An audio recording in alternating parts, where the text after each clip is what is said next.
Well, hello world. I'm excited. I'm here at the St. Francis Center. This is where I check my mail. I have to come here to check my mail. If I'm on the other side of town to survive, I'm gonna come here and check my mail. And today's a great day. I got a driver's license. I had a driver's license, then I was robbed for the 10th time. And then I went to another organization that gives vouchers. And I got a voucher, but they checked the wrong box. So I went to the DMV, all that work just to get back what I already had. They said, the DMV, if you got $33, we'll turn this into a driver's license right for you right now. I didn't have $33. So then I had to go back to the same organization that messed up, explain to them that they messed up, ask for another voucher, go to the DMV, be at the appointment at time, and now I have what I already had the day I went homeless. I've already replaced 10 times my driver's license. That's reality. It's reality being homeless, and it's sad that people can't understand. Frankly, I never lowered my standards on anything while being homeless. And it seems like they lowered their standards on caring, especially now it's the 531st day being homeless. I heard from Judy Loudermilk, my pastor's wife's daughter, Meredith. Meredith said to me, you should just go get a job. Well, the thing is, Meredith, I can't even read the big long post I wrote about everything I've done already to get a job. I can't even go into it now, but I've applied for like 15 different jobs in the last 2 weeks. I'm still waiting. It's just that hard. It is. CNBC did a really good report on how sluggish the economy is with hiring these days. People are not able to understand, but I wanted to talk to you about kind of a few things. I want to talk about St. Francis Center. We are closing in 15 minutes at 12 noon. We are closing in 15 minutes at 12 noon. This is a good part. So part of being homeless is you're not allowed to make any mistakes. Fortunately, I got here right before they close in 15 minutes. Now it's going to be 12. This place closes today, a certain day of the month. They close at 12. And I was fortunate to just kind of get in here. I didn't really plan it out, but if I got here 15 minutes later, well, come across town and get the mail, you're homeless. Nobody cares, honey. But this place, you have to keep up with all the organizations that are supposed to help, all your caseworkers. Let's go into like 531 days homeless. I have 4 organizations, 4 different caseworkers, 1 job, help me find housing. It's been 531 days. They're nowhere closer. I am nowhere closer to not being homeless than I was on day 1. I have got through all the organizations. I'm registered. Every time there's something to do, I've done it. This is just how bad being homeless is. Last week, I reached 86,000 people on YouTube. Really did. I was number 1 in the country for Twitter and YouTube in my first postgraduate position. Then I was laid off by Elon University, my alma mater. Dr. Carol Smith laid me off. I presented to Washington, D.C., and the same thing, she laid me off. I really did. My third week homeless. Make it to Elon University, 1,400 miles away from here. How I became homeless was somebody ghosted me. I was trying to relocate to High Point. Now that friend had a stroke and had health problems. We did know each other. We were good friends for 6 years. It just turns out I never heard from him, and I was at the Atlanta Greyhound station for 48 hours. But ready for this little interruption. I really did make it to Elon University. On my third week homeless, like on day 26 or something. On September 27th, I made it to Elon University. I was at the Elon University Health Center explaining to them I'm homeless, and they said, this is awful. You came to the right place. We'll just try to help you. And they were. I was sitting outside waiting on a call, waiting until 4 p.m. University administration came in and said, because your dad went to January 6th, we're getting you off this campus right now. And they took me back to the train station knowing I was homeless and destitute and knowing I had came to them for help. Elon University administration, Dr. Connie Book is the president there. We should tweet to her. Hey Connie, you should help. You should feel awful that you never helped. You should feel awful that I read the freshman required reading the year before I went to Elon, which was Barbara Ehrenreich, God rest her soul. Barbara Ehrenreich wrote nickel and dimed on not getting by in America, and I was already working a minimum wage job then before I survived Elon University, graduated with a 3.7 GPA, and then came to you for help. But I was homeless after my dad already made me homeless. Then he went to January 6th. Then he started sleeping with the 7-year-old boy. I came to you for help, and you threw me off campus. We should just make sure that gets sent out to 86,000 people too. Same thing happened when I worked for West Virginia University. We live streamed an event with Dr. Gail Manchin, or Mrs. Gail Manchin, the senator's wife, former First Lady of West Virginia. We had her live streamed on 500 devices coast to coast. I got an award for excellence at a physical activity event we did. I got an award for excellence, and then I got laid off. And the West Virginia University Medicine, which says it's a separate entity, put titanium in my father. Now he's sleeping with a 7-year-old boy. And I'm still trying to defeat homelessness 1,400 miles away from my father because it's just best for everyone's personal safety. Nathan's right. So, that's my fingers there. Wanted to do a quick little video, talk about like the currency of caring. I want to use that movie Titanic as a great example. We've all seen Titanic, right? Most of us have seen Titanic. What I want to say is, I gotta hurry because we got so much to hurry about when you're homeless, even at 531 days. You've got to hurry all the time. But in that movie Titanic, when it was sinking, everybody cared, didn't they? Everybody cared. That ship was sinking, but it started sinking. Or did they? Let's just go through some people. Trudy had to turn on the heaters on in their rooms. She had to make a cup of tea when Rose's mother got back, right? Going back from the putting the life vest on party. And she didn't care about the ship sinking in. She didn't believe it was going to sink. She was annoyed, but then she actually, we don't know if she made it back to her room. We never saw her do the tea. I think that might have happened when Rose's, that whole entourage found out that the diamond was missing, right? And maybe that was when the tea was on and the heaters were on in their rooms. But then Rose's mother actually did care enough to go get a lifeboat. She did. And then she even cared enough to get Rose a seat in the lifeboat. Remember that part where she's like, Rose, get into the boat. And then my favorite line of the whole movie, when Rose is like, goodbye, mother. Rose quit caring about her mother. Probably overdue, but she completely stopped caring about her mother in that moment, right? And then we even got Cal. Remember old Cal in the movie? Rose's fiance? Cal, he too cared about Rose. In that moment when this ship was sinking, he tried. He did. I mean, we have to give it to him. Cal tried to help Rose, help save her life and get her in a lifeboat with him. Rose wasn't having it. At that point, what did Rose care about? Jack. Leonardo DiCaprio. That was the only thing Kate Winslet cared about was with Jack, whatever he is. And it's just like, it makes a lot of sense, doesn't it?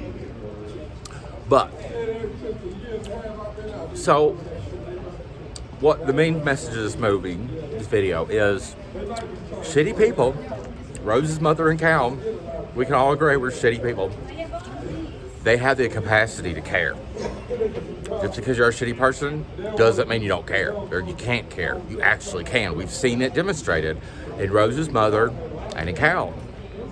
Now, you probably think you're a better person than them two, but you probably are. They were actually fictional people. But a lot of people I know, like the Loudermilks, there's been their pastor's family that just really can't deal with the fact I'm homeless for 531 days. That I really did reach 86,000 people last week. And then my father's sleeping with a 7-year-old boy. I'm doing the best I can. Doing the best I can.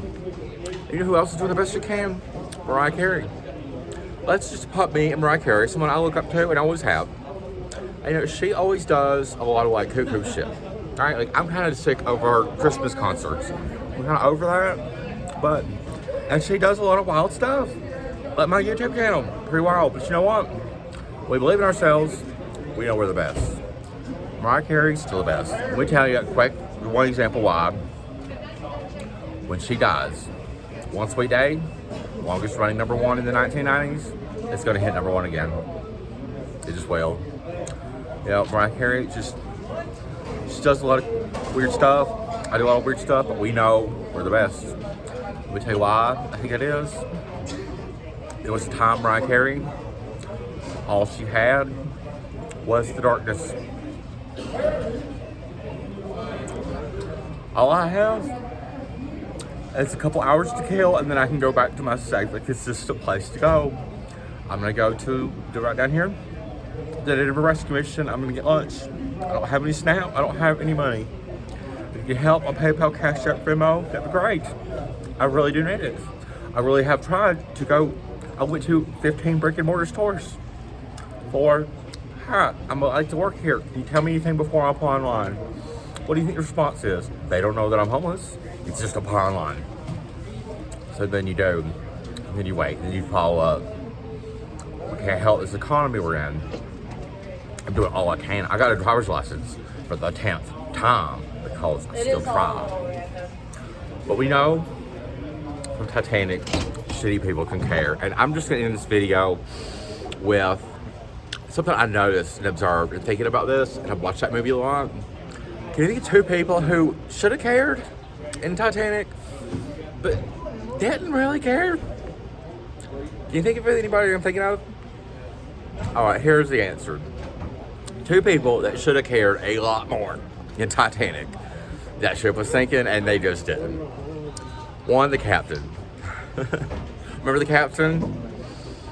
Yeah, the captain was just like, I'm the captain. I know what happens. Like, his care level was just like, we didn't think this was gonna happen. It did, and now I'm gonna die. He just did not have any cares. Earlier in the movie, he was telling Rose, we're speeding up. You know, he was more like, yeah, I'm the captain, we're speed up. Yep. When the ship started sinking, he went in that little room where they steer a ship or whatever, and he was just like, I ain't doing nothing. And it was 5 minutes. It says it's 10 minutes. I was watching the clock. They're doing this 8 minutes faster than they should have been. So when you're homeless, people in charge can make up the rules, even if they ain't right. It's true. I'm not too worried about it. I already got my mail. The other person who did not seem to care, the ship designer. All right, Mr. Andrews, good-looking man. Yeah, Nate likes older man, and I tell you, he's a good-looking man. So is the captain. So is former Senate Majority Leader John Boehner, Republican. Just fun fact, I think he's hot. Mr. Andrews should have cared a lot more. That ship was sinking. He could have been like the caring captain of the ship. He didn't care. He didn't care, did he? Like when the ship started sinking, we basically see him in the ballroom or the dining room, and he's getting that clock round up right, and he tells Rose, I'm sorry I didn't build you a better ship. But at this point, Rose is just like, how do I get down in the elevator to rescue Jack? Because y'all locked him up because he didn't steal the diamond. And he tells her, he did tell her how to get there, you know. But like, he could have cared more, couldn't he? He could have cared a lot more. He knew the ship, he designed it. He probably, I guess, knew the ship ain't gonna, like, we're done, you know. But he still could have cared more. So, make I set this video. I hope I made you laugh. Really hope I entertain you. Here's the St. Francis Center where you get the mail. There's self-storage back there, but you gotta check it every 30 days or they throw your shit away. It doesn't matter if you're sick, if you got COVID and you're homeless. Well, you know, what do you do? What do you do if you're me right now? I don't have COVID. I'm fully vaccinated, like 6 times vaccinated. It just amazes me how prepared I am, how much I still care about my friends who aren't homeless and the situations they're going through. Brittany Coates, her dog passed away unexpectedly, and I care about that. We can all have capacity to care. Caring doesn't cost anything. My grandmother was never on Titanic. Praise the Lord. But she cared about everything and everyone. And she believed in us all the way, all of the time. It's probably no coincidence she became the greatest leader his family has ever known. And I'm the leader now because no one else in my family can stop me. Tomorrow, I'm saying I've been homeless for 532 days. Shame, probably, is because my family got divorced multiple times. Probably It's a fact. I went number one in the country for something professionally because I never give up. Still never give it up. It's a shame so much of my family has given up. I don't have a choice. I think I gotta get lunch now. Upload this video. Once it's up there, it's up there. Never let go. Who cares? Jesus saves. Amen, amen. Look at that graffiti, isn't it awful? I'm here at the homeless shelter to get lunch. I really do have no other way to get food in my body, and I am hungry. Praise the Lord.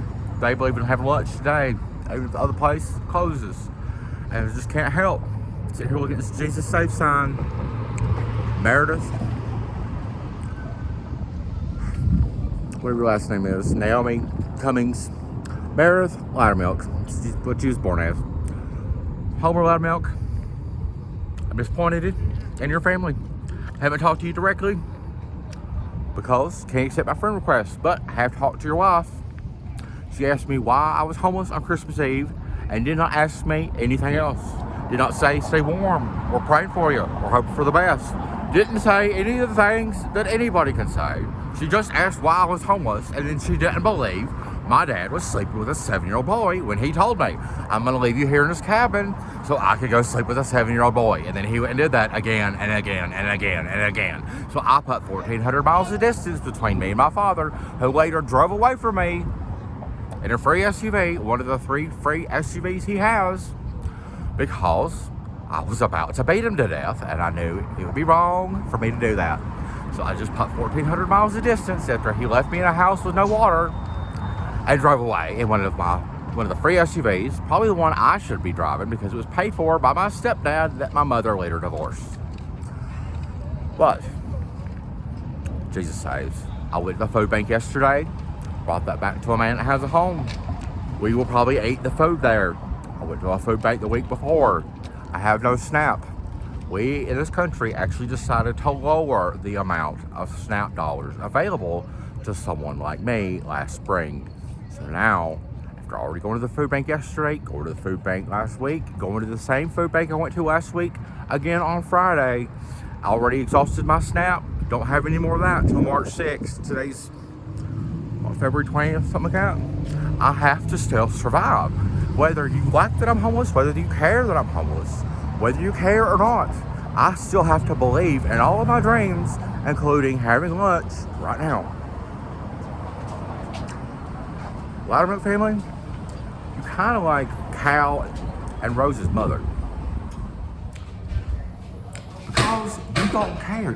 She said was, I need to go get a job. She doesn't care about the fact my brother appears to be missing. She really does. Doesn't care about the impact all of this has had on the family at large. Never let go of your dreams. Well, I got my lunch. Isn't it great? So happy I got lunch. Came in here and told the lady scanning cards at the front. My father's 31st day homeless. She said, I'm sorry. I said, I reached 86,000 people on YouTube last week. She was like, my last. I didn't ask this lady over here. She's like an expert over here. I told her, I said, ma'am, is there any chance I can get into the 48 bed permanent shelter? And she said, the weather's better today, so actually there is. You just can't go into why that all correlates, but there's bed checks and people take risks. Like I took a risk when I was in a permanent bed shelter to go see a friend. A friend drove me back, made a wrong turn. I was late 8 minutes. They did not let me get back in. That's just the way it is. I knew it was gonna be that way. But I'm willing to stay here till 1 o'clock. She said, stay here 1 o'clock.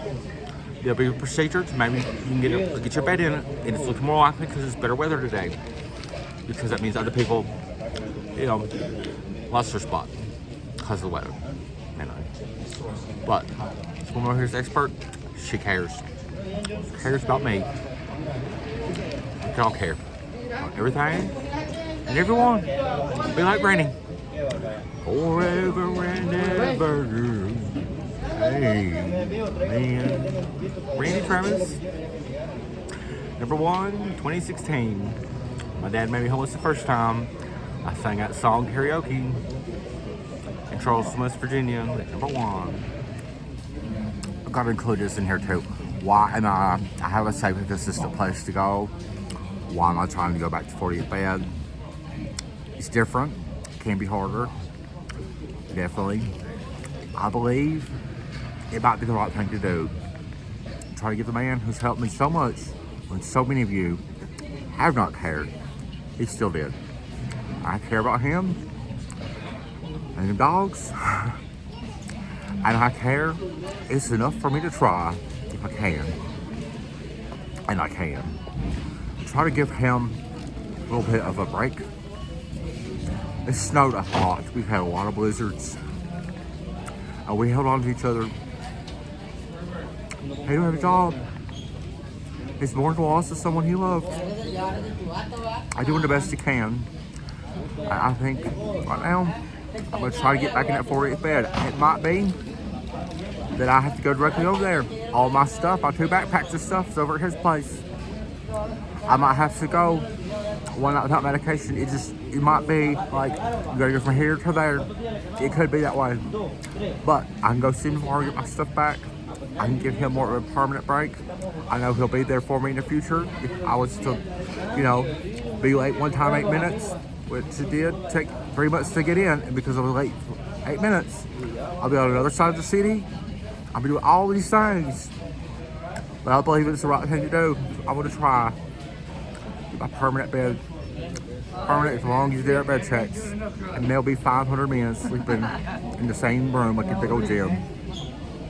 But you know what? It gives me independence and freedom. And I care.